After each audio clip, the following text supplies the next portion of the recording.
Hello guys, কেমন আছেন সবাই? তোমার স্বপ্নের পৃথিবী চ্যানেলে সবাইকে জানাই স্বাগত। তো আজ আমাদের বাড়ি নিয়ে এসেছিল ইলিশ মাছ, আর তার সাথে নিয়ে এসেছিল মাটন। তো একই দিনে তো সব রান্না করা যায় না, তো এই জন্য আমি মাছটা ফ্রিজে রাখতে এসেছিলাম। তো ফ্রিজে রেখে আমি মাংসটা রান্না করব।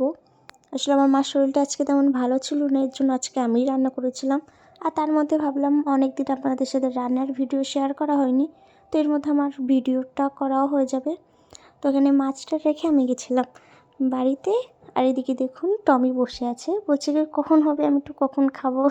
আসলে নিরামিষ একদমই খেতে ভালোবাসে না, তার মধ্যে একটু জ্বর ছিল।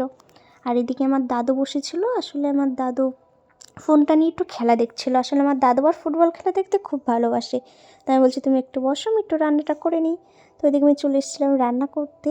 তো আমার মা মাংস খায় না বলে এর জন্য মাছ মানে খায়, কিন্তু মাটনটা ঠিক ভালো খায় না, তো এর জন্য মার জন্য একটা ইলিশ মাছ ভেজে রেখেছিলাম, এদিকে আলু ভেজে রেখেছিলাম।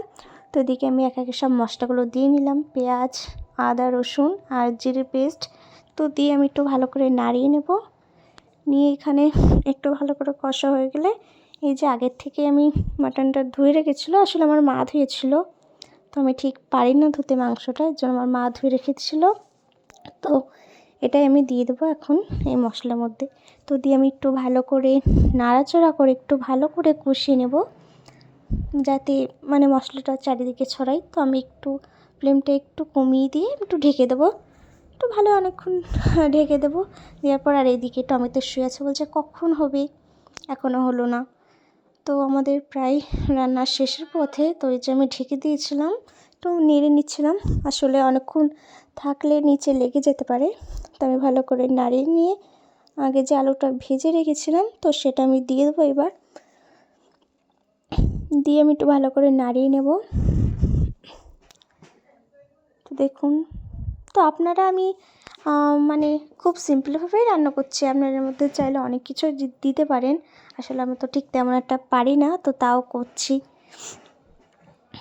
আর এর মধ্যে কষানো হয়ে গেলে আমি জলটা দিয়ে দেবো পরিমাণ মতো, আপনাদের যেমন ইচ্ছা তেমন পরিমাণ মতো জল দিয়ে নেবে। তো দেওয়া হয়ে গেলে আমি আবার একটু এটা ঢেকে দেব।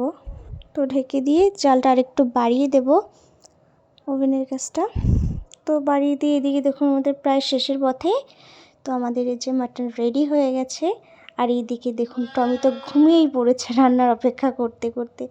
তো গাইস আজ এটুকুই, আবার দেখা হচ্ছে পরের ব্লগে, পাশে থাকবেন। Okay bye, tata.